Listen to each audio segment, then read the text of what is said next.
오늘 말씀은 마태복음 27장 15절에서 26절까지의 말씀입니다. 온 인류의 죄를 짊어지시고 고난과 죽음을 감당하신 예수님은 죄가 전혀 없으신 분이십니다. 오늘 말씀에서 마태는 다른 사람들의 증언을 통해서 이 예수님의 무죄를 증명합니다. 재판을 진행한 총독 빌라도 역시 예수님의 무죄를 알고 있었고 그의 아내 역시 예언적 꿈을 통해서 예수님의 무죄를 증언했습니다. 그렇지만 죄가 없으신 예수님은 죄 있는 자들의 정죄로 십자가형을 받으셨습니다. 왜냐하면 죄 없는 자의 대속의 희생만이 죄 많은 인류를 구원할 유일한 방법이었기 때문입니다. 사도 바울 역시 고린도후서 5장 21절에 여기에 대해서 설명합니다. 죄를 알지도 못하신 이가 인류를 대신해서 죄의 대가를 치르신 이유는 우리로 하여금 예수님 안에서 하나님의 의가 되게 하려고 하셨기 때문입니다.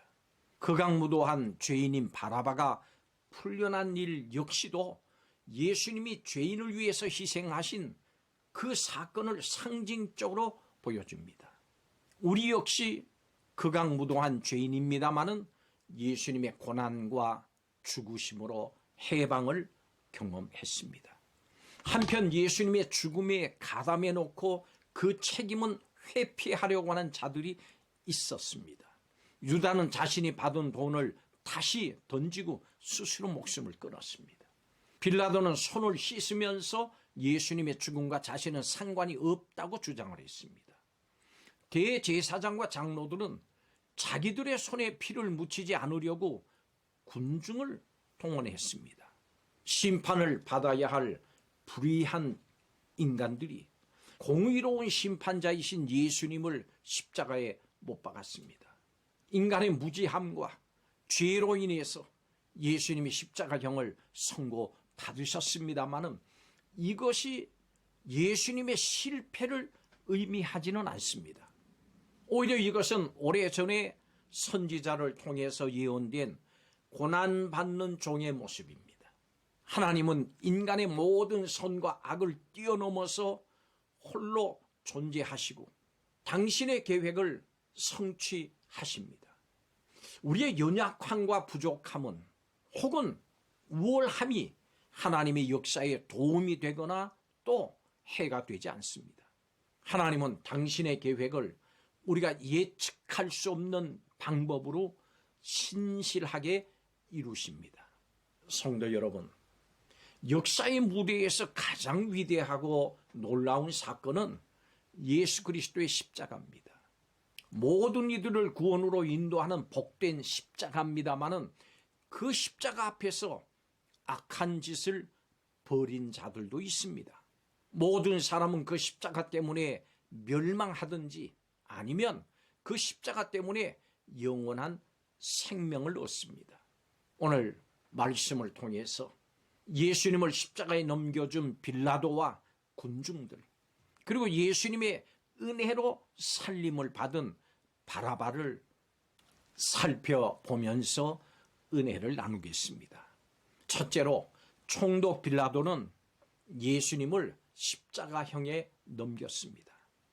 성경에 등장하는 빌라도의 이름과 그가 행한 일은 불명예스럽습니다. 바로 예수님에게 고난을 가한 당사자로 기록됐기 때문입니다. 예수님에게 죽을 만한 죄가 없다고 하는 것을 한 빌라도는 예수님을 구명하기 위해서 정말로 약간의 노력을 했습니다. 예수님이 자신을 변호하도록 유도하기도 하고 명절의 전례를 따라서 풀어주려고 하기도 했습니다. 그렇지만 그의 중대한 잘못은 당시의 종교 지도자들처럼 진리에 관심이 없었던 겁니다.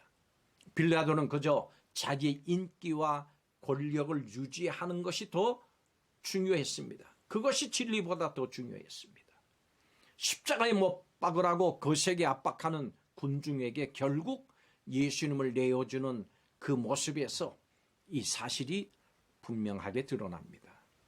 성도 여러분, 예수님의 이름이 멸시를 받고 복음이 훼손당하는데도 모른 채 하는 것은 빌라도와 같은 태도입니다. 복음이 중요하다면 그것을 지키기 위해서 온 힘을 다해야 합니다. 복음을 힘써 지키고 또 전해야 합니다. 두 번째로, 죄수 바라바가 예수님 대신에 살림을 받았습니다. 바라바는 흉악한 죄인입니다. 그는 유월절 특사로 풀려날 자격까지도 없던 죄인이었습니다. 이미 사형이 연도된 기결수인 그는 매일 죽을 날짜만 기다리는 삶을 살았습니다. 모든 인생의 낙은 사라졌고 죽음의 공포만이 남았습니다. 바라바가 산다고 하는 것은 전혀 기대할 수 없는 일이고 예측할 수조차도 없었습니다. 그런 바라바가 살았습니다.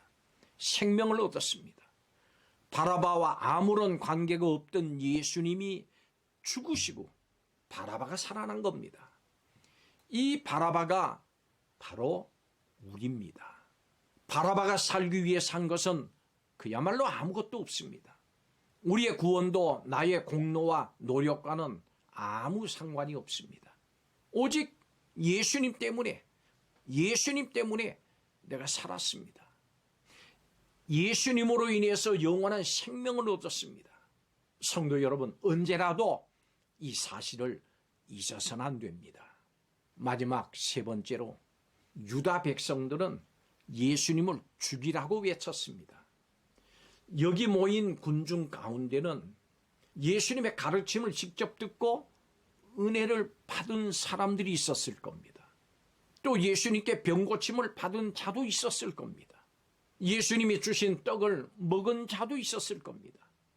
불과 닷새 전에 나귀를 타고 예루살렘에 입성하시는 그 예수님을 향해서 호산나를 외치던 자들도 분명 있었을 겁니다.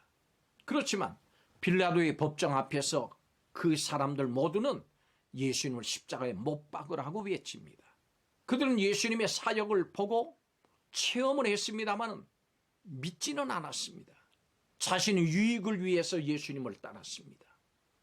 오늘날도 많은 사람들이 예수님에 대해서 압니다.